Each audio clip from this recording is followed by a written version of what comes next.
Game on, everybody! Once again, Heroes launch, and it is the grand final of the Epic Cup. And rightfully, some of you might probably look at this like, huh, Epic Cup, didn't we just have another grand final? How many grand finals are there, Khaldor? And again, fair question, and I'm going to explain that in a moment, but let's introduce our players for game number 1 of this best of 5 series first. On the left side, for Treehouse Gaming, Eve on Malfurion, Denka on Mirrodin, Rob on Illidan, we have Fishy on Junkrat, not the little Murloc, unfortunately. No Murky in here. Diddly Squad on Greymane, and on the right side, Dive or Delete, with Hawk on Rexa, Matt on Ana, Jay on Jaina, Krasser Hecht on Reyna, and HFDKT, yeah, on Johanna, whatever that stands for. So, for everybody that's a little bit confused right now, you are absolutely right. We just had a grand final, and that was the grand final of the Rare Cup, where Division 6 and Division 7 met at an end-of-season tournament, and we casted the top 2 teams in the grand final. Today, we're actually focusing our attention towards the Epic Cup, and the Epic Cup is the end-of-season finale between Division 4 and Division 5. It's not only this one particular... Ooh, Rexa barely gets out. It's not only this one particular match, obviously, so there's an entire playoff series, but we're not going to go through everything, but at least I wanted to make sure that from the amateur scene you guys get a bit of a glimpse into the grand finals of the several cups that we have here. I'm going to try and cover as many as I can. But when we're looking at Division 4 and Division 5, the level of play here is roughly mid to high platinum plus a couple of diamond players mixed in. That's of course the average. You might have the outlier Masters player in there as well if he's just matched up with a lot of lower plats, for example, but that's roughly the level of play that you can expect here in Division 4 and Division 5. And this is a best of 5 series, as was the Rare Cup Grand Final that we just had. So in this case, we are looking at Dragonshire as our first map, so rotations and especially macro and map control are going to be highly important here. There's no global on the map, we don't have the Haka. Well, we could see Illidan with a Hunt, that at least would supply a pseudo-global to the mix. But we don't have Falstad, we don't have the Haka. Teams are both looking at camps now with a bit of an edge for Dive or Delete since they got the extra camp. Also, looking at Greymane, trying to get his prowess against, well, minions and mercenaries into the play at the top lane, trying to get this one done. A little bit of a fight at the bottom of the map in the meantime. A little 4 abilities are coming in, and especially when we're looking at the amateur scene, I always want to see what some of the talents turn out to be. And in case of Hawk, I really want to know what he goes for. Are we going to see another one of these animal husbandry plays, or is it instead going to be hunter-gatherer, which is a much more safer play, to tell the truth. So, let's see. Well, on the bot lane, Eve is in trouble. Malfurion turns into Malfurion. Alright, he's down. And that comes at the courtesy of the Frost Shards. Piercing, baby! That's what allowed Jaina to get the final hit in against Malf. Guy with the green beard once again dead, and that gives a bit of momentum to the red team, who is already sitting in waiting up to the top lane, trying to set up a bit of a trap. And here we go. If Rob jumps in, oh, Misha! Yeah, I guess if they didn't really split their attention there, they might have been able to secure another kill. Or at least threaten it, but the Dragon Knight could actually be taken. And it is indeed Animal Husbandry. Animal Husbandry for Rexa. So someone is very optimistic about his chances to survive this entire game. So the hit points for him and Misha are slowly going to rise. Whereas bot side, Johanna had to move out. It's a typical rotational play. It's just trying to get a shrine every now and then to relieve some of the pressure in the middle of the map. And when it comes to talents, we have now for Jaina's team also on Jimmy's side the ace in the hole, so capitalizing again on those slows that Jaina is going to deliver. Not only her, Johanna again also in the mix here. Top side, still that little fight. Rob with his one-on-one. Going up against Illidan here. And Illidan in this case going from immolation straight into friend or foe. And he might have just overstepped a little bit. That one was one too many. Diddly Squad comes in and he does Diddly Squad. Because that could have been an easy kill. I mean, come on, dude. That's one auto attack and he is dead. He even had a few more rushing in. Even the towers are no problem with Malfurion helping out. So that was more than a little bit surprising. We call that mercy. And Mercy is actually something, I mean, that you normally don't see in Heroes of the Storm, at least not on the higher levels. So it's a highly overrated thing when it comes to gaming, at least. And in this case, yeah, Greymane has shown a little bit too much of it. Fishy didn't want to do too much here. Up to the top. Rob again in trouble, and this time the kill shot.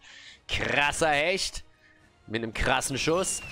And Illidan goes down. So Illidan eliminated, and with 2 kills against 0, all of a sudden we're talking about a real opportunity to get the first Dragon Knight. Muradin is attempting to hold the mid lane. His problem is that we're seeing now 2 damage dealers coming in, and even an attempted sleeping dart. Doesn't hit him quite. Hawk comes in, goes for the channel, and shares a Dragon Knight with Misha. I kind of find it's a little bit discriminating against Misha to actually drop her into the Dragon Knight as well. She didn't ask for this. I mean, come on.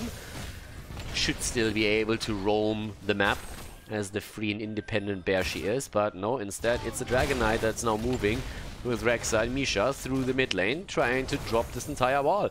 Experience lead is obviously starting to increase on the side of dive or delete as they are diving and deleting. 2 kills against 0, and they're deleting the structures now in the middle of the map, and the same also at the bottom of the map too, where another wall has been eliminated. Dragon Knight still on the move. Yeah, another 23 seconds. And can soak the experience topside and also use the AoE of the Dragon's Breath, of course. Where's the punt when you need it? Very long cooldown. Attack at the bottom, and Johanna down. Jojo down. Muradin was looking for another Stormbolt, doesn't find that. Dragon Knight still in action, but that was the first kill for the blue team. So blue team is able to get their setup. Still up towards the top. Misha is back, finally free again, but the fight isn't over. Down to the bottom, we have the invade at the mercenary camp, since Treehouse Gaming says, boys and girls, listen up. We've got a bit of an advantage right now, let's use it. The tank is down, that's our opportunity to steal some camps, and there's a level 10.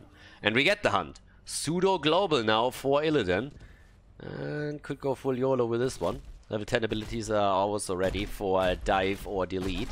In our grand final here, outside of the hunt, we have go for the throat and no tranquility. Instead, the Twilight Dream that has been picked. Jaina, interestingly enough, not going for water elemental. Honestly, with Illidan and Greymane, I would have expected her to try and go for the water elemental in this case, but that's not happening. Instead, it's the Ring of Frost.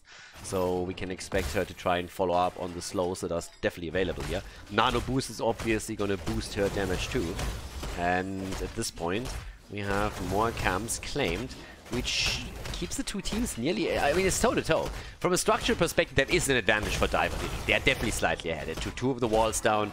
They also got the first Dragon Knight. They're working now at the top lane. We still have a 4-man at the bottom of the map trying to crush through this too. But outside of that, not really too much. The one thing I'm missing a little bit is any kind of solo laner that has the ability to really rotate properly between the top 2 lanes and try and get the experience lead for the team. So we don't see that really happening to the extent that it could have been executed. Talking about execution, well... okay, Nano Boost and Blessed Shield are both out, and Treehouse Gaming is just saying, like, I guess we just walk away from this? So, yeah, that didn't quite work out the way they intended to. I mean, someone called for the R button, but that didn't do a whole lot.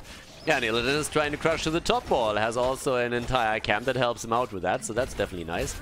I was honestly expecting someone on Diver Delete to make the rotation topside. That hasn't happened so far. Instead, the team fight is focused on Jaina actually moves top, and Jimmy at the bottom is down. Treehouse Gaming getting some value. Good detonation here too. Structure damage and damage against heroes. And with Jaina rotating top, they will get access to this one. Jaina could actually help out there a little bit more even. But they need assistance at the bottom of the map. Misha against Illidan. That's our little setup here. Both side, another camp is ready, and that's where both of the teams... well, both? Maybe only one. Well, Jimmy isn't there yet, so nobody's sniffing that out. So this is an easy grab for Treehouse Gaming. And the blue team is starting to build up some momentum here. They have level 13 talents any second, and they could actually make that play. Yeah, they're trying. Topside Illidan is struggling against Misha and Rexa. And Illidan has to be very careful there, as you can tell. I mean, he's already low, so if he if he overstays, then he might be taken out too. But there's a level 13 talents, and that gives us healing static, and they're crushing through that bot lane. Denka might be in a bit of trouble, but he should actually, with his trade, recover enough in a moment. The problem is he has the engage, and there's the easy kill against Junkrat, as the Blessed Shield this time was not in vain, and they get this setup for the ring and the quick kill afterwards. Now the chase is on, and Diddley squad is going down too. Him eliminated. Top lane, Illidan is in trouble as well. Oh, and barely gets out of here. Yeah, when we look at Greymane, I mean, the name is aptly chosen. He is doing Diddley squad for damage at this point. Illidan on 15k, Junkrat on 20, 13,000 for Rhaegar. And yeah, top side, or in the middle, there's another fight for the next Dragonite. Okay, at this point we have Rexxar coming in again. It's honestly unbearable that he's always the one that has to sneak in the Dragonite for his team here, because that puts Misha in an impossible situation where she has to join him here and can't make the way out. Either way, at this point, there comes the quick kill attempt against the first fort. Illidan still topside. I'm waiting for that hunt, seriously. I'm waiting for the hunt and for Greymane to go in, and I wait for this absolute manic attack and aggression that I'm expecting from Treehouse Gaming. Then again, Treehouse Gaming, if you hear that name, it doesn't really instill fear into the hearts of the opponents. Dive or delete is just a little bit better there. Honestly, I would name my team Dive and Delete, because that would just suggest exactly what your game plan is. You dive in deep and you delete your opponent's team. So, I'm not quite sure why there's an or there. It's not necessarily mutually exclusive. Well, either way, this point, with everybody focusing on the top lane, I'm smelling a team fight. Denka with a stomp. No! There was a Stormbolt set up for sure to be had, especially against Jimmy, who was a bit far out. But Muradin is a... like, he doesn't know how many hammers he has left. So he currently connected 10 ever since this game started. And yeah, he just doesn't know how many hammers he has left. He was talking to his personal smith the other day, and he's like, dude, like, I don't know how much resources I still have there. The delivery was a little bit late. If you run out of hammers in the middle of the game, then it's going to be a big problem. So be a bit careful of how many you throw out, and you come back next week and then we can talk about it. So that's probably the best, yeah, well, the best explanation, while Muradin is a little bit stingy dropping the Stormbolt here. There's just not enough hammers available. Hey, you gotta really, if you're constricted with resources, just what you have to do. So there's 2 forts down, and the push to the bottom of the map is already set up. And, well, with currently 4 kills against 2, slightly inexperienced, Dive or Delete has taken a small advantage in the game. Doesn't really amount to much yet, but if they can fight with an early level 16 talent, that could just be enough. The whole crew up to the top again. I love how, by the way, in Division 4 and Division 5 here, we're pretty much seeing 5 manning the entire time. We had a 4-man versus 4-man the entire... oh, Blessed Shield! Rob! Yeah, Rob got nearly robbed of his hit point bar, but a little bit was left after all. It was a nice idea, though. I love that we're pretty much seeing Jaina die to that. Where was the hunt here? I mean, what kind of Illidan play is this? Dude, if Illidans are known for anything, then it's like their favorite word is YOLO. 4 letters. YOLO. Where was the YOLO here? That was a Jaina kill. Yeah, I might have died in the process, totally agree.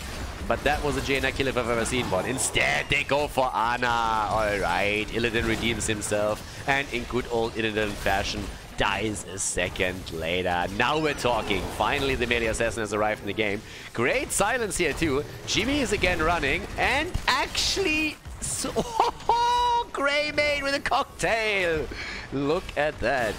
Diddley squad might not have been able to contribute a lot in the earlier stages, but that was a really, really nice and clutch kill. I was actually expecting someone else to get the kill. Yeah, there's the Blessed Shield.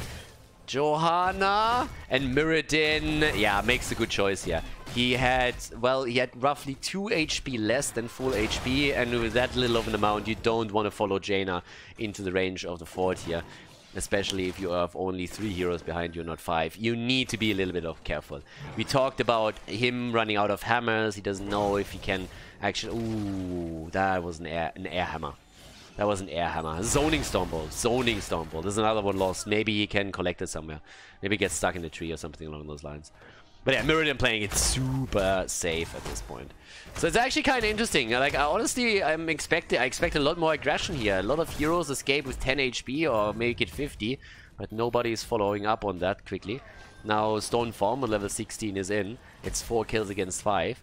I mean, you can tell that this is the grand final. It feels like both teams are a bit timid when it comes to risks. And I'm talking about reasonable risks. I'm not talking about just going absolutely bonkers and YOLO into the opponent, take team fights you shouldn't take, fight with the talent down. I'm not talking that kind of risk.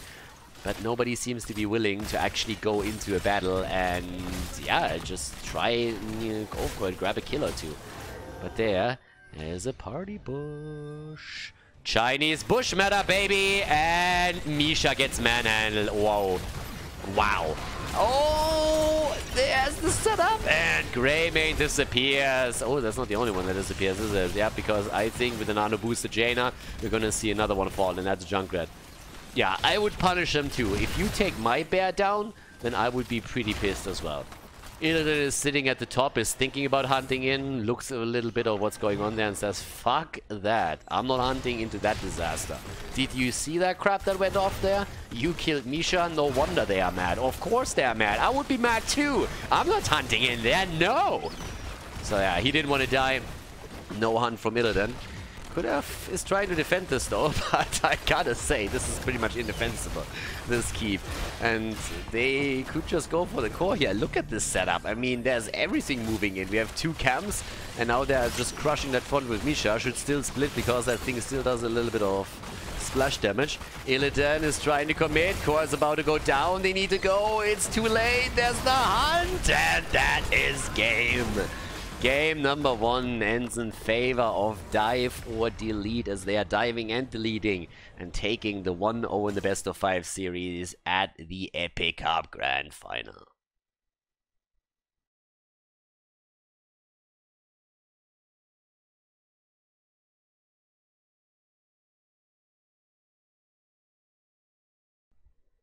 Game number 2, ladies, the Epic Cup Grand Final, and Dive or Delete is in the lead against Treehouse Gaming, and they decided that in game number 2 they would go for Axe, because they heard that Treehouse Gaming wants Axe.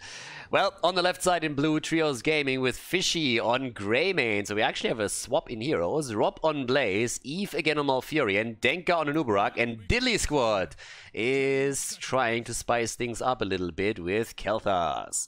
Right side of the map, the team in the lead in this best of 5 series, Dive or Delete with Hawk on Suljin, Jay again on Jaina.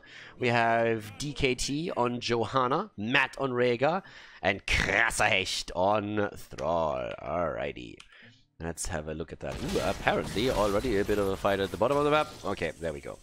So, Suljin, I mean, really, Suljin is by far the best hero when you talk about brawls, when you talk about ARAMs, but we don't see him really played a whole lot. I would say outside of North America, where every now and then he pops his head up, but it's not really a hero that you see a ton. Usually other auto attackers are just superior to him. But we'll see how much they get there. Obviously, without the auto attackers, you have, for example, heroes like Vala, Phoenix. You're talking about Jimmy. So there's plenty around that normally take his role just a little bit better. In this game, we have Battlefield of Eternity. So we have our 1-on-1 map towards the top. Krasser Hecht going up against the Rob. And on level 1, we have Echo of Elements for Thrall, which means that in this case, again, just trying to work on the stacks, ideally for the first objective. Important to note, of course, that if you have Thrall in the solo lane, you don't want to go for Trash Lightning. That's really just a talent that should be reserved for either brawls and ARAMs, or if you want to play, then you at least want to join the 4-man rotation with Thrall. So in case they would play a 3 frontline setup where they can put Thrall into the 4-man, they could in theory go also for Crash Lightning. But it's more so something that you see every now and then, let's say on a map like Volskaya Foundry, just to name one. Outside of that, we have also Regeneration Master for Anubarak, so that's definitely going to help them with the dive here. It's always a little bit weird for me to see Kel'Thas on this map, because it's not really your typical Kel'Thas map. If you're talking about Kel'Thas, then normally he really tries to just unfold all that AoE damage on maps like Tomb of the Spider Queen, or specifically on Infernal Shrines. Battlefield of Eternity, there's usually too much space for the opponent to really invade those, so Kel'Thas not really a hero that you will see on the highest level of play on Battlefield of Eternity. He's pretty rare just to begin with, but he is occasionally getting picked. But as I said, not necessarily here. So that's a little bit weird from a Eternal perspective. I like the mix with the Nubarak and Blaze at least, so that they have a bunker play. Possibly. I mean, I have high hopes that we're not seeing combustion like we did the other day, which was just pretty rough. But yeah, we'll find out. So top side, we currently have 4 kills versus 4 kills. 0 kills yet. Yeah, Underking also going to Netherwind, pretty normal builds for now. Kind of noteworthy that Rhaegar actually goes into a full Storm Shield build so far, with Electric Charge and Stormcaller both taken. More quest talents are coming in for Thrall, who decides to go into the Frostwolf pack on level 4. Definitely something that he can utilize later on. As long as he goes onto Ancestral Wrath later, I really don't mind.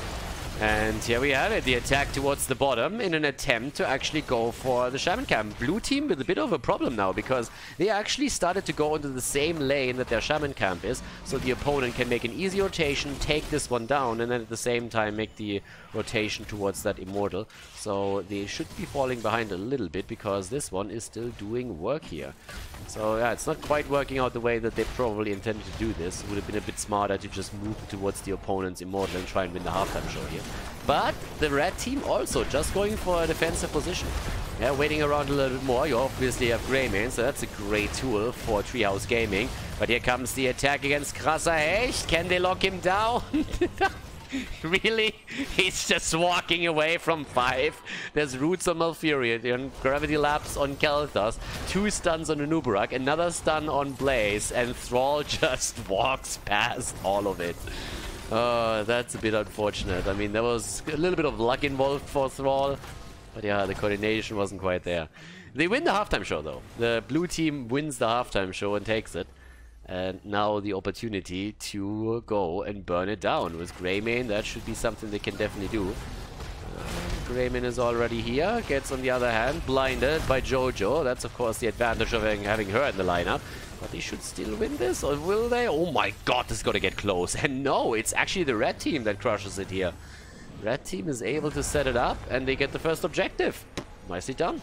Dive or delete, yeah, they deleted that Immortal. And a lot of this really comes down to Johanna getting the blind off against Greymane, and Greymane also getting stunned out once by the Immortal.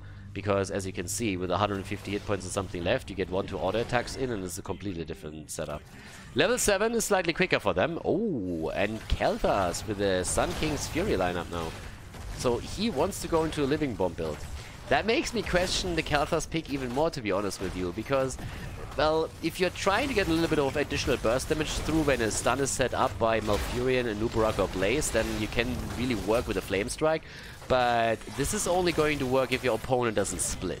And while in gold, bronze, silver, I would expect that Kel'Thas gets a lot of value through Living Bombs, the higher you go in, like, generally ranks, but also in the amateur scene, the less value on a map like this Living Bombs are probably going to provide for you. Because there's no real need to just cluster up the entire time. So with a team that communicates and has voice, that should be a little bit of a weird choice. Again, would have preferred a different hero here. Don't think that the build is necessarily the one to go for. In terms of builds though, we have the Ancestral Wrath now too, so that gives survivability to Thrall, a little bit more even. Good fight at the bottom. Eve for a moment in a bit of trouble, still able to get out. As we have this 3 versus 3, because topside, the picture has changed. 2 versus 2 now.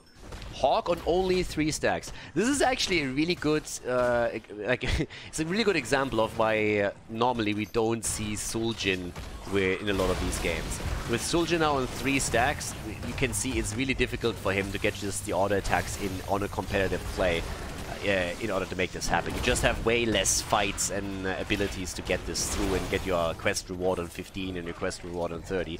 So others, auto attackers, are just way more beneficial here. I mean, a bit of the reasoning behind this is pretty much the same reason why it's just total garbage to go for Creed of the Hunter with Vala in an actual game. Because those games just play out differently, like let's say Brawls or super low bob matches when you're playing in Plastic League. So in this case, with less fights and less 5 versus 5 setups, you have less targets to go for, and therefore you will in the long run get less value. There's not a single kill yet. I mean, we're talking 7 minutes in, and we haven't seen a single kill at this point. You can also see the same stacking problems on the damage side for the red team now. I mean, just look over to Frostbite, for example. Doesn't really look too pretty either. 686. There weren't really a lot of battles. Most of the time, the two teams were just focusing on the Immortal, and there wasn't really a lot going on with that. One stack acquired for Thrall, just saying, so he's going to try and complete that. We have 13 for Kalthas, 13 for Nubarak, so both are working on their Globe talents. Yeah, and teams are waiting for level 10. And again, this is a little bit of hesitancy that we have there. So the big difference between the Epic and the Rare Cup so far is that in Division 6 and 7, people just YOLO a lot harder than here. Whereas over here, a lot of the teams seem to be overly cautious, waiting for the perfect setup before they're committing to anything. And so far it's not quite working out. You have no one actually trying to attack just a bit because level 10 is so close. I'm missing Li Ming here slightly because, as I say, in any game on a higher level, with Li Ming you have great poke for these situations that you can use. Because Bullet is in, there's the bunker, Phoenix also, good choice. And Taz Dingo. And Rob even gets sniffed out there for a second. But now they can make the approach towards the Immortal. They don't have to zone them out completely, they have an easy access and they're taking it. Thrall is already moving in. There's the damage slowly put to the place, into the test. And now there's an opportunity to maybe make a go. Right here, perfect choke point. 1 stun, 2 stuns. There's the Ancestral and they're starting to make the play. Phoenix isn't out yet. Way too late, actually. And Johanna still falls. That was a good one and that could be a kill too. But Krasahesh gets away. But yeah, especially as that choke point happened, it was a bit crazy to see how late these stuns came through. That's the perfect opportunity for Nubarak to make his engage, for Blaze to follow up, and for Malfurion to drop the silence. So that has to be a little bit more snappy. That was a present right there. That was dive or delete, just going with 2 heroes into a choke point where 3 heroes were just waiting to unleash their abilities. And that's a halftime show that is easily picked up by Treehouse Gaming, but can they grab the Immortal itself? They're trying here at least, they're definitely doing that. They're retreating for now, can pre-tap at the fountain and rejoin the battle. Shouldn't really waste too much time here and just go straight in for the poke. But yeah, they have a great opportunity. They had the first kill here too. So already a little bit of poke. Okay, they're moving in. Jojo just used Iron Skin. This is the moment when you can take her down pretty easily or go for the Immortal. Yeah, there comes on the other hand a Blessed Shield as they're trying to turn it around. There's the silence, and they're splitting their attention again. They're going halfway for Thrall, halfway for Johanna, but they at least get the kill against the War Chief. Green Jesus is down, and so is the Immortal. Nicely done. Here comes the Cocoon with a good stun. They should be able to set this one up, but it's a bit too late, and therefore the trade activated, and they have to move away here. Could have picked up another kill, but as it stands, they have 2 kills against 0. And have the Immortal topside. But you can definitely tell there's a lot of attempts to really coordinate the plays and the attacks, but especially on the last attempt, they split their attention between 2 heroes, and that nearly led Thrall to escape too. Now Johanna for some reason is at the bottom of the map. Thrall is just now starting to join in, but he could have literally been the one to go down there. Instead, it's a 5-man commitment towards the top. And with Blaze still sitting, I really hope that the blue team is currently communicating that there's nobody at the bottom anymore. So here comes the flank, Earthquake, Ring of Frost, and it's getting frosty, baby, as Kalthas gets taken down. Eve is about to fall. That flank, I mean, really, that one... They didn't only tell them that they were coming, they sent them an email, they sent them a letter. They sent them a guy on horseback just to make sure that they get the message, and for some reason the return was just way too late. Bunker doesn't help you if Blaze isn't there, so that's the thing. But yeah, they didn't even get the fort, by the way. They didn't even get the fort. So all the work, all the hard work that they put in to get that lead with the 2 kills against 0 and everything else that they put in there is all of a sudden negated and turned against them, since we're looking at a level 13 half level advantage, 4 kills against 2. That hurt. That really hurt. It was good, well coordinated from Dive or Delete as well. Yeah, 7 stacks only for Zul'jin. Again, coming back to Zul'jin not really being the hero here. That should be a kill against Thrall. Rob needs to be careful that he doesn't die, but it seems like Thrall is again just walking away from this. I'm detecting a bit of a theme there. I've seen this picture before. But 4 stacks also on the Headhunter, so Zul'jin is starting to get some value from this one as well. Looking at the heroes, it's Blaze, the only one that hasn't died yet. And a little bit of a different choice here now too. Let me get back on this in just a second. First, let's have a quick look at the damage. 20,000 for Greymane, 15,000 for Khaldor, 21,000 for Thrall. But look at Zul'jin. Zul'jin is down to 12,000 damage. That is less than Johanna, making the pick again a bit questionable. The one thing I wanted to talk about is, on the other hand, Pyromaniac. At this point, I mean, I gotta say, if you go into a Fission Bomb build, I personally think, if you go into a Living Bomb build, I personally think that Fission Bomb is just better on 13. Pyromaniac is obviously the preferred choice when you're going, let's say, into a Flame Strike build. You're really trying to work around the cooldown reduction. Doesn't mean that you don't get any value out of this particular setup, but if you're trying to really go fully into a Living Bomb setup, then having the increased radius in a game like this on this level will probably be beneficial. Either way, we have now the full stacks into Pyromaniac for now. Next objective is on the map. A little bit of an attempt to go for Khaldor here, which has, well, not really backfire, but hasn't really worked out for them. And there's no level 16 for any of the teams on the horizon, so they can definitely fight a fair battle for this particular setup. One more globe would go a long way. And somehow Johanna is able to completely zone this out as they are going for the top, trying to defend this. The problem is they're giving up the halftime show just for this particular setup. And if you already gave the halftime show up, then at least grab that globe for Khaldor somewhere, just so that you have the shield and survivability for him. But they don't have that here either. Alright, so for now, let's see, 48 stacks also for Blaze. Johanna is currently sitting bot side, trying to defend the 40. This is the moment when you need to attack. Seriously, if you have a 5-man and you see that your opponent has a hero on lane, you need to go. You need to go. You need to go in here and attack for a little bit, put the damage on. If Johanna leaves the bot lane, then you can always retreat back to your original position. But them not making a move and just poking from the outside with Blaze doesn't really allow them to do anything. And this is also a really good indicator, again, that without the poke damage, without a hero like Li Ming, it would just be way better to switch out Khaldor for Li Ming if they can make that play, if they have a good Li Ming player here. Because Li Ming can capitalize on these situations just way better. Bullet comes out, so far so good. Halftime show now, of course, is lost. Yeah, Jojo should die. Okay, Ancestral. Fair enough. Ooh, there's the random move, though. Bunker is in play, and Nubarak comes in for the stun, but he doesn't take the bunker. Doesn't take the bunker, and now it's a trade 1-for-1. Fishy goes down 2, that's the end of Greymane, and it seems like Rob might die as well. And if he does, that would be a completed quest for Zul'jin. And I think, yep, that's it. There's the Headhunter completed, and it's 4 heroes down. Yeah, they need to coordinate the attacks a little better. The one thing that I definitely noticed quite a few times is that Jojo on the red team side has oftentimes...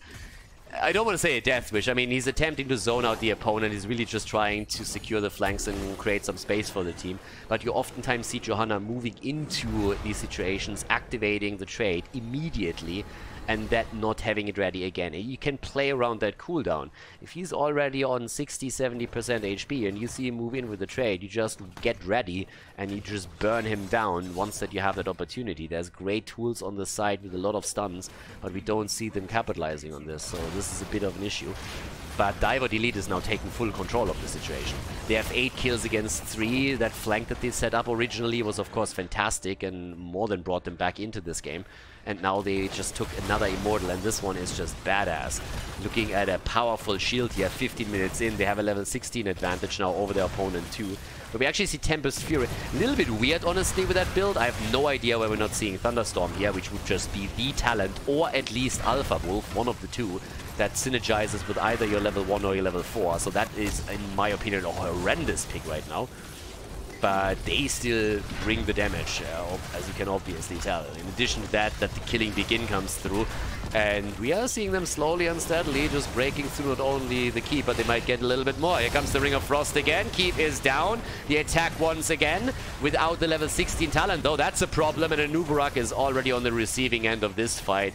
That beating takes him down, and now the Immortal is on the core, and that might even be the end of the game.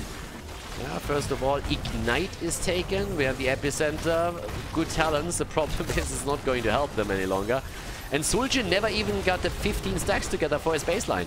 Just another indicator of why that hero is traditionally not really the chosen auto attacker. I can't believe that they didn't commit. Are you serious? 35%? In a 5 versus 4? What? Okay, fair enough. Game's not over. Game's not over. Okay, I understand. They saw that there were mercenary camps up on the map and they said, hey guys, we need to go for those first. Yeah, there's the pings. Exactly. You can't end the game when there's a mercenary camp up. If Plastic League has taught us one thing, then it's that. And if Blizzard's consistent encouragement at the end of the game has taught us one thing, that is, you have to go for the camps. Because even if you die 20 times, if you've gone for a few camps in this game, you will get your shout out at the end of the game. Dude, you took 3 camps this game. You're amazing. You're not a loser, despite the fact that you died 50 times and you lost your team the map. No, you are a winner. And why? Oh yeah, baby, because you took the mercenary camps. So you always go for camps. And if you couldn't read the sarcasm in there, then first of all, you need to see a doctor. And second of all, don't overvalue camps. They are important, very important, but not more important than winning the game and going for the core. So, bottom line, after this little rant, make sure that if you have 5 heroes around the core and the core is at 35%, just make sure that you take that. That was an easy one. They could backdoor at any point, obviously. So, yep, they could do that too. But let's see what kind of play we see. Obviously, vision is important. So you need to control the bot lane. That's why they're already sharking around here, but the camp is now taken. They see that too, so they know what's happening. Immortal is up. And that's still a fight, guys. This is still a 16 versus 16 talent fight that they can go for. So that is something that they can definitely do right now. And, well, with a good fight, a good victory, Treehouse Gaming might just bring themselves back into this. Now, would of course be amazing for them to win this map and take the one-on-one here. So the 1-to-1 instead of falling behind in the best of 5 even further. But yeah, damage output, just to give you guys another idea. Suljin still far behind with 25,000 only. Less than Jojo, who's second highest damage in the team. Here comes the immediate move. Nice ice block, and the Ancestral went through too. Already trying to burn the opponent to a crisp here. But Bunker is out. There's the heals on Denka, and they're trying to get that Immortal slowly eliminated, but the top lane is pushing. And that means that we have potentially another keep falling soon. The problem is that's not the only thing that's falling. Malfurion is in trouble. He might die and he gets taken down. The kill attempt against Suljin, but he survives, and Khaldor just doesn't. Then Nubarak, the Beetle, might get wrecked here. They go for it, and they're also going to eliminate Fishy next. That's that, and with 4 heroes down, they can just go for the core.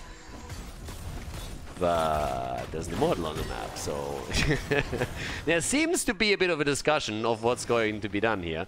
But honestly, Blaze alone is not going to defend against 5. Level 20 is also ready.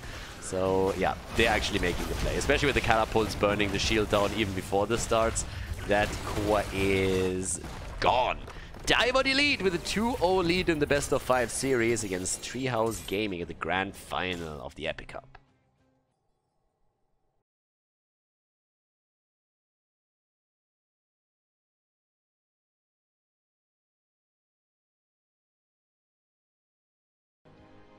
Game on, ladies! Treehouse Gaming down 0-2 in this one. Dive or Delete is heading into the 3rd game, and it's time to shine here. Treehouse Gaming needs a win. Infernal Shrines is the map. Denka on Garrosh, Fishy on Greymane, Rob on Sonya. We have Eve on Anduin, and Diddley Squad on Jaina. Alright, a little bit, not enough lockdown, honestly, for Greymane and Jaina here. I would have loved a little bit more stun so that the 2 of them could just blow up targets, but we'll see how that works out. On the right side of the map, Jay on Junkrat, DKT on Arthas, with Hawk on Suljin, Matt on Malfurion, and Krasser Hecht on Imperius. Suljin again. He really didn't do jack shit in the last game. I mean, the only hero that has less damage than Suljin was the support, so a chance for him to redeem himself a little bit. Both of the tanks go down as the 2 teams clash. But as we said during the games a little bit, the problem that Suljin has on any kind of play level is that I mean, again, traditionally speaking, his issue is very similar to what we're talking about with Artanis. He just isn't good compared to the alternatives on this slot that he has. Other auto attackers in that position are just better. So even if you win a game with Suljin, it just means that with one of the other auto attackers that are available to you, you would have won the game even more clearly or quicker. But that applies mostly to the competitive scene. I'm not really trying to deny that Suljin can be fun to play, but of course if you're looking at the best possible lineup or the best possible hero for a certain composition, then Suljin, unfortunately, in his current status, doesn't really figure in, at least when we're talking about that. 2 kills against 1 on the other hand. That doesn't mean that Suljin can't have an impact on the game. He definitely didn't have a huge impact in the last one. But this is the 3rd map, potentially even the last map.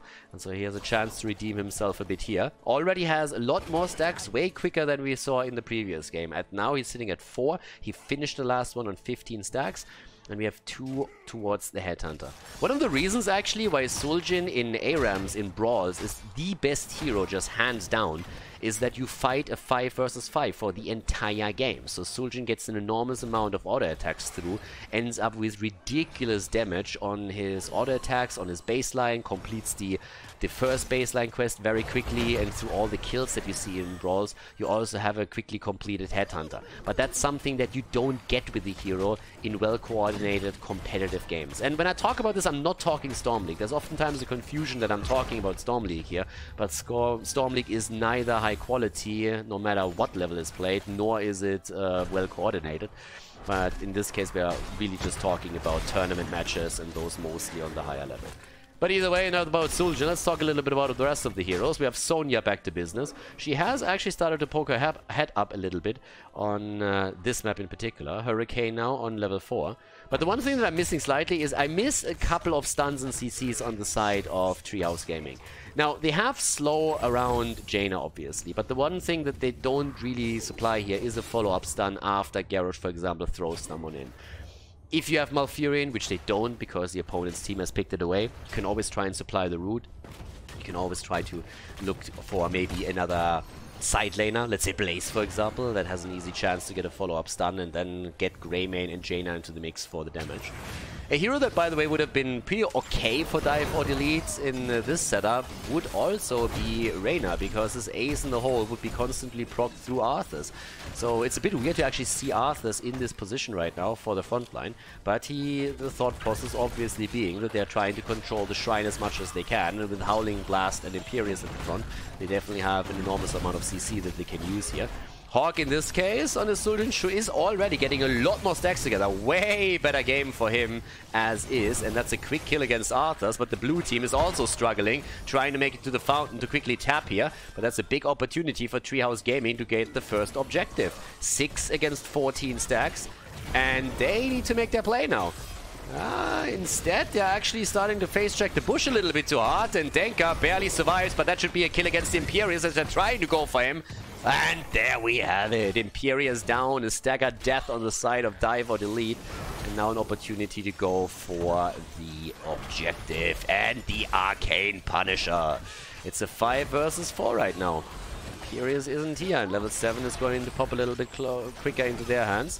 There's the attacks again. And they're a bit too hesitant at this point. Damage doesn't quite connect as Jaina comes in for the Blizzard, but here's the flip, and that's a kill. 4 kills against 2. Treehouse Gaming coming out swinging in game number 3. Definitely putting the pressure in. Level 7 talents also ready for them, and that's an easy Arcane Punisher being picked up now.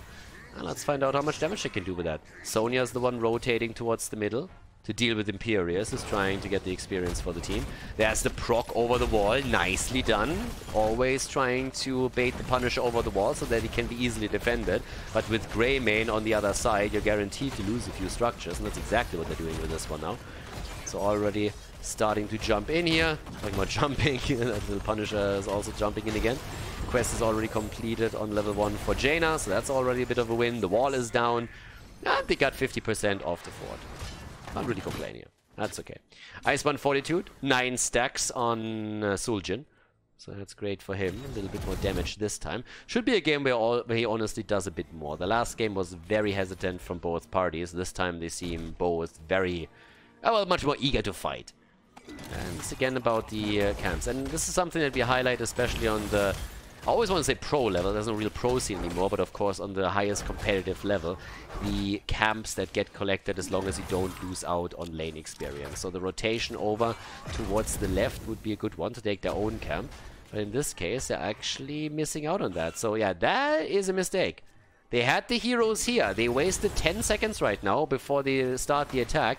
If the blue team was unlucky, the red team would be able to grab this, go to the left and contest it. So that's 10 seconds lost that could have, yeah, it could have really turned into a bad position for them. Interesting, by the way, to see this top side. Hawk all of a sudden on the solo lane, which means that he is getting a lot of free auto attacks against Sonya, who obviously is relying on the spin to win. That's interesting. Sonya is literally just an auto attack battery for Suljin, and that's a little bit bad. Suljin gets way more stacks than he should at this point, just simply because Sonya is taking the beating. It's pretty similar to what happens when you have a Rexa against you or Samuro, where you can start stacking. So he's much quicker. I mean, look at this. We're 6.5 minutes into the game, and he's sitting on 13 stacks. Compare that to the last map, where he was sitting at 15 just at the end of the entire game on level 20. It's night and day. It's night and day. Still doesn't make Suljin fantastic here. Again, same argument as before. Although auto attackers would still give you a bit more value.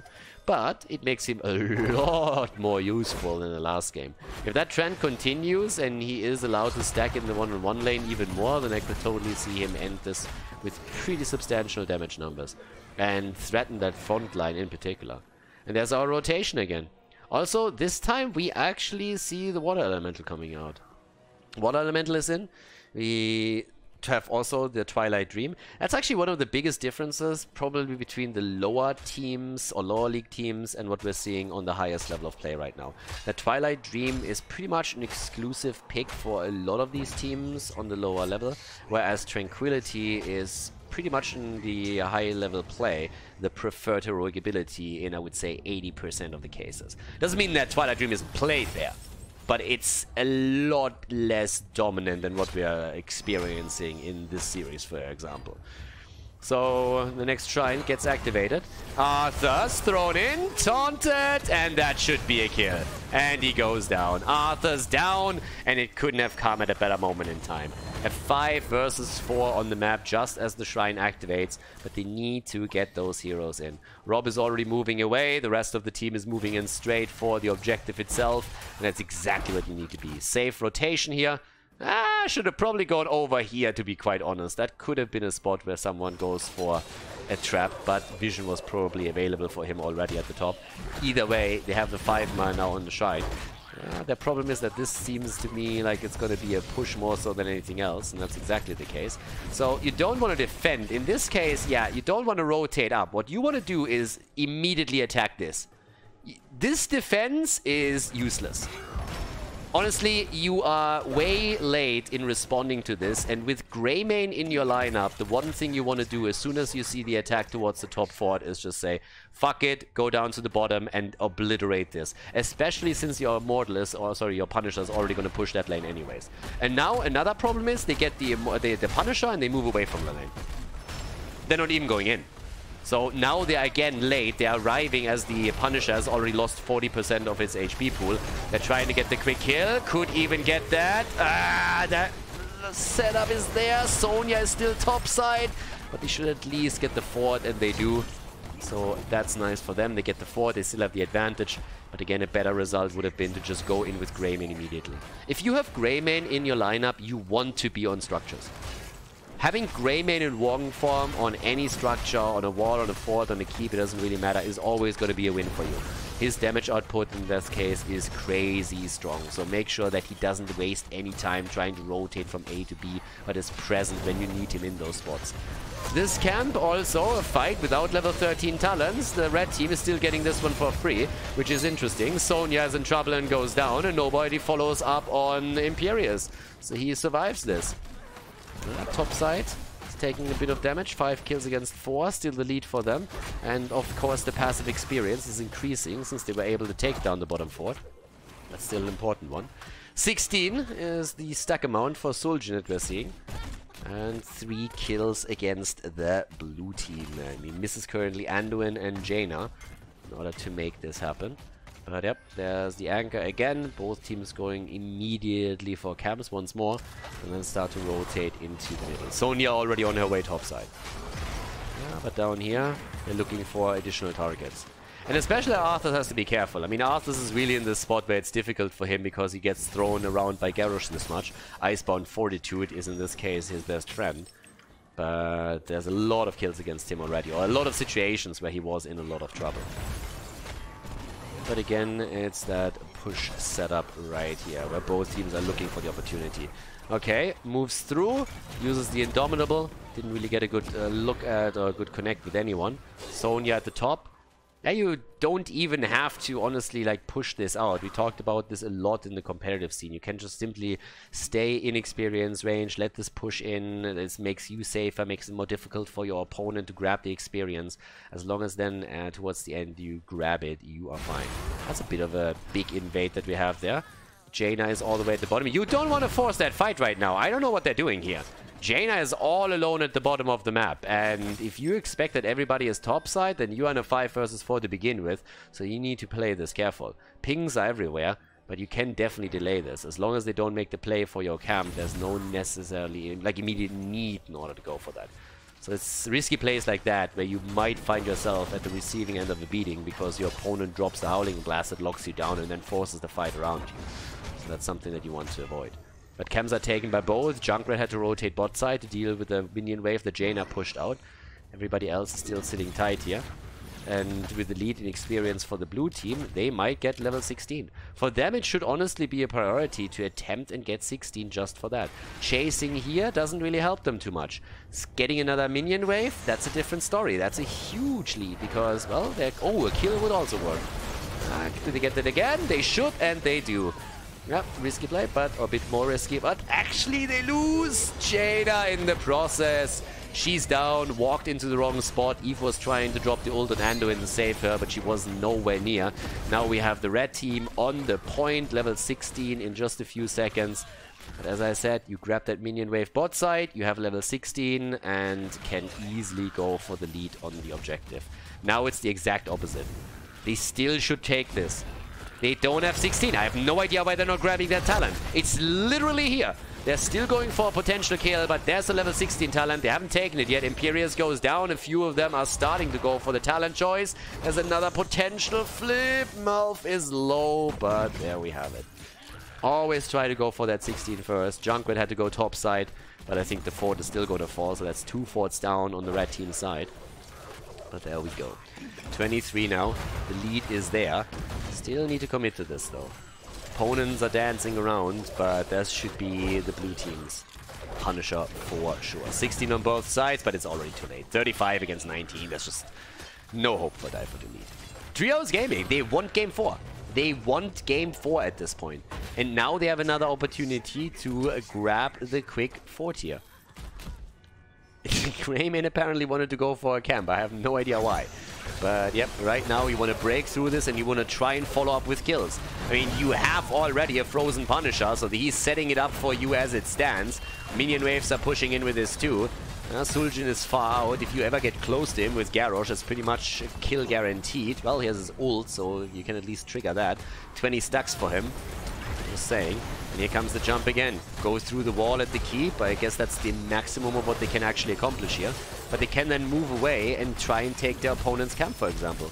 So yeah, there's a bit of damage done. I think they could have dropped a little bit or more, but at this point you just want to slowly retreat here. And they have the lead. Level ahead and 3 forts taken down, guys. That's passive experience advantage that you have over your opponent. There is no fountain anymore in the mid lane or in the top lane or bot lane that could be accessed by the red team at any objective. So whatever objective spawns next, it will be an advantage for Treehouse Gaming since they can pre-tap or just simply tap again during the objective phase. And they will hit an earlier level 20 if they play their cards right too. So they still need to soak the experience. It's going to be important for them. They seem to try and go for the camp since they spotted Suljin topside, saying, hey boys, this is a 5 versus 4, we can go for it. And there we have them, committing. Suljin is starting to come in, the fight is already starting, there's the ult, but they have to really get the damage through now. And instead it's Eve that dies on Anduin, and that's the last one that Suljin needed to complete his Headhunter. So the damage output keeps coming for him, and he is getting some serious value on these auto attacks now. Yep, there's the hit, and there's the double kill. They stole the camp, but they lost 2 heroes in the process, and with 7 kills against 7, we have the 2 teams at dead even, despite the fact that those 3 forts have been annihilated. Damage output, currently 35,000 for Junkrat, but Suljin is at least sitting at 30k. Much better performance for him than in the last game, for sure, even though, again, different hero would have helped here a lot, especially, of course, with Arthas in the mix. But right now, it's starting to... I mean, honestly, it feels like it's one of those moments where you're like, okay, is the blue team going to crumble here now? They have 24,000 damage on Jaina. We're currently seeing them with 21,000 for Greymane. And it's mainly Arthas that they blew up on the opponent's side. And there's an invade again. Jaina sitting bot side, apparently split to soak the experience there. That could have been done a little bit differently. I also don't know why Jaina is the one that splits off. I mean, she is incredibly vulnerable. And if anyone, I would have expected Sonya to make the split. She is the offlaner. So the camp gets stolen for, well, pretty much nothing that has to be paid here. Sonya is hiding towards the top, trying to ensure that she can't be ganked between the fort and the wall either. And Diddley squad still at the bot lane. But the experience lead has by now been taken by the red team. So they are all of a sudden a little bit ahead. Level 20 talents are going to be the next one to grab. And there's the shrine activating. It could actually come to a fight with level 20 on the side of Dai for the lead. I mean, on the beginning of the shrine, don't get me wrong, it depends a bit on what exactly is going to happen around it, but it's entire level, so it's a bit less likely. Especially if there's going to be a quick grab. Okay. Bit of a party bush that we're already seeing here. Let's see if that's going to be spotted or not. And they can go for the shrine right now. Nicely done. Checked, and the immediate attack. And these blow-ups are just beautiful. Even without a stun follow-up, they are just great. The blow-up is there. Riptire interrupts Anduin. That's a problem. The fight still gets forced. And at this point, you just want to turn around and fuck them up. You are 5 versus 4. Go in and wreck them. This is literally the scenario that you worked for. You did everything right. You could go here, tap the fountain, and then go back in. That's another big advantage that you have over your opponent. But this is a win. This right here is a win. I mean, not for the map, but for the objective. That was well done. So I'm not quite sure why they were afraid there. They can literally split someone even top if they want and deal with that. They can also just let it slide for now. One play that you could make is you go to 39 or 40. Then you split a hero towards the top. You deal with that. Your opponent... is losing some time, and you can just they should not get this. They should play to 39, rotate Sonya top, get it to 39, and then wait for 20, because the red team is going to get 20 first. Keep a couple of heroes over here, then move top and get that hit in, and that's all that you do at this point, not more. And that's what they're doing. I like it. All right, now we're talking. This is more like it. Would have loved for someone to rotate a little bit quicker. Again, keep someone around, make sure that they don't die. That's going to be heavily important. And then commit. Sonya is topside, gets the Shaman quickly down, you get your level 20. Arcane Punisher is taken too early though. Yeah, and that can't happen. That can't happen. Again, there was no real reason why they needed to rush this, and now they have lost Garrosh. And yeah, that... I don't know what to say. I mean, that literally can't happen. You have everything that you need at this point. The thought was there. The execution, unfortunately for them, lackluster. And that means it's an easy defense. Nothing is going to be lost here. It's honestly a shame. It was a really good thought. It was exactly what they needed to do. But yeah, just drop the range damage. Drop a cocktail, drop a little bit of Jaina damage, keep Garrosh around to keep the target safe, throw it back if need be, drop a taunt if you have to. But losing your front line like this negated the entire work you've done. Negated absolutely everything. So yeah, 8 kills against 8, the game not over. And Treehouse Gaming is still fighting for a 4th map. They want to come back. They want to start the comeback right here. They want the reverse sweep. And they might be able to get it set up. But now Garrosh is back, is on its way, but this could be the second fort that they're going to lose here. Ah, but the red team is not overstaying this. Not right now. Bullet didn't connect there either. But I like the combos. Again, I would have, as I mentioned 100 times now, I would have loved a different stun just so they can get another lockdown after Garrosh goes for a throw. But we have now seen multiple times Imperius and also Arthas just simply melted away by a cursed bullet into Jaina damage combo, and it's just beautiful. The execution is definitely there. It's, by the way, interesting to now see the composite spear taken. I'm not quite sure I expected that. Could have seen a little bit more sustain for her, but we'll see how that turns out. Damage output 48,000 for Junkrat. Top damage in the game for him. And still the move around here. They really are playing a very passive game there, the entire game already. Alright, that could be another throw. They don't want to go for it. Honestly, could have seen them trying. I mean, Bullet is ready. Honestly, the thing is, if you have heroics that are really just low, you can just throw that combo out whenever you want. But they, for some reason, don't execute it. Still waiting around, maybe not having everything ready, and they're giving this one up, as it seems. The red team does do a lot of these moves where they aggressively push in, and the blue team is just hesitating to fight. Very, very hesitant. So, well, we'll see how it works out for them. I mean, 20 talents are, of course, ready on both sides, which also means that we have, by now, Impervious. And Testdingo has a bit more survivability. For Arthas, it's great that he has the anti-magic shell, but again, it's a cooldown game that you obviously play. I mean, he already has the Icebound Fortitude with a 35-second cooldown here, and that hasn't saved him in the previous fights either. This is a 60-second cooldown now that we're talking about. But the blue team really needs to get these snipe kills. Because right now, they're yielding the entire map pretty much. And at some point, they have to make a decision. And Arthas walked into them several times now, where they could have just gone for it. Especially since the red team has a tendency to fan out a little bit in these situations. And if you get that quick damage dropped onto him, then you should be able to get the quick kill. Or at least put him in a position where he has no choice but to move back from this. But either way, they want to deal with the thing at the top first. Garrosh is already on the shrine, and this one is going to be the big one. I mean, this is either way going to be a big, big deal here. So, let's see. Again, they're looking for a target. In this case, actually, the attempt from Malfurion was a bit far out there. But couldn't get the lockdown. Red team has taken position, and it's so far looking good. Junkrat, of course, attempting to anchor the place, as usual, doing exactly that. There's the throw, and yeah, that does not work out at all. Again, earlier they had a good setup, they had a good position, but right now they have to fight into this. And that's just unfortunate. So instead of taking the perfect opportunity that they had earlier at the top lane, they now are forced into a fight they don't want to take, and they're paying the price for it. 3 heroes down, there's the 4th one eliminated, and the only one that survives is Greymane. And I come back to it. Arthas was here earlier. Everybody was fanned out here. They could have flipped him in. They could have dropped the ults. Instead, they're taking the same hero, try to kill the same hero when everybody is just in the moment of chaos that evolved there over the shrine, fanning out.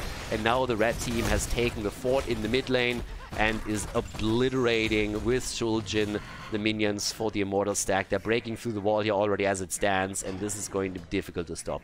The keep likely gonna fall. They're even going for another camp here. And this is going to be incredibly tough now. Ah, damage output. Shul'jin just killing it again. 0 deaths on him. I mean, this pretty much shows you exactly how this game has gone so far. The tanks are blown up by Treehouse Gaming when they get a good opening. But the backline is something that they never really were able to grab. And that is partly because they are lacking hard CC. Which brings us back to the Sonya and Anduin. Usually you have a tank that provides either a side lane that prevents a little bit more hard CC. Oh, that's a problem! A good save attempt, but that's a kill there too. Yeah, or you have at least a support that is able to lock a little bit more in. So with this, Shul'jin finally completing his quest 2, sitting on 30. Jaina should probably fall here. If not, yeah, there's a connect and that's a kill. Connect, kill, the keep is down, Punisher still at 78. And that's pretty much game. I mean, Matt moves in with the Twilight Dream. Right now they're making the play for Garrosh himself, and with the Riptire, that's an easy kill. Eve is on the run, and this should be the end of the hopes and dreams of Treehouse Gaming. as we see Dive or Delete claiming the 3-0 victory at the Epic Cup Grand Final on Infernal Shrines. Nicely done, GG, well played, as the red team takes the W and the flawless victory and crowns themselves the Epic Cup champion. Hey guys, thanks for watching today's video, and I hope that you enjoyed the match and the commentary. The remaining time of the video has been added to protect against spoilers caused by the length of the video itself. But please keep in mind, though, that this does not only mean more work for me, but also has a negative impact on the popularity of the videos and the channel because of YouTube's algorithms. It would be greatly appreciated if you'd consider supporting the channel and help me to continue the daily esports coverage by clicking the join button below the video or supporting me through the Patreon page linked in the video description. Thanks a lot for the support, and see you guys next time.